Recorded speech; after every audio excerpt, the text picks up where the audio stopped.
একনেকের সভায় 14,337 কোটি 38 লাখ টাকার 11 প্রকল্প অনুমোদন দেওয়া হয়েছে।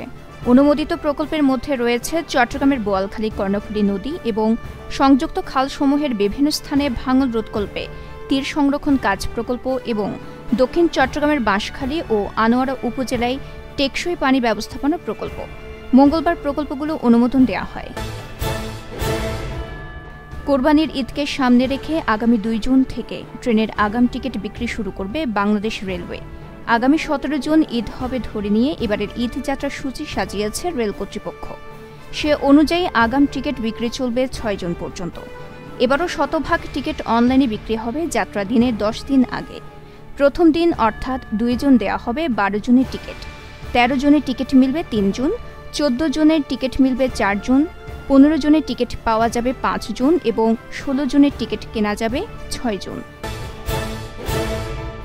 রাত পোহালে অনুষ্ঠিত হতে যাচ্ছে তৃতীয় ধাপের উপজেলা পরিষদ নির্বাচন। এবারে নির্বাচনে চট্টগ্রামের 4 উপজেলার 9,69,601 জন ভোটার তাদের ভোটাধিকার প্রয়োগ করবেন।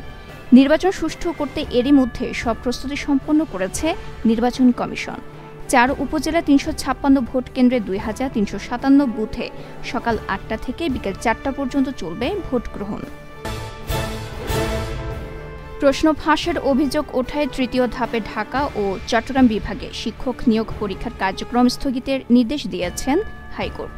ফলে উত্তীর্ণ হওয়া 46,000 চাকরি প্রার্থীর ভাইবা আটকে গেল। মঙ্গলবার বিকেলে বিচারপতি মোস্তফা জামান ইসলাম ও বিচারপতি SM মাসুদ হোসেন দোলনের হাইকোর্ট বেঞ্চ এই আদেশ দেন। যুদ্ধবিধ্বস্ত ফিলিস্তিনকে অবশেষে আনুষ্ঠানিকভাবে স্বাধীন রাষ্ট্র হিসেবে স্বীকৃতি দিয়েছে ইউরোপের দেশ স্পেন, নরওয়ে ও আয়ারল্যান্ড।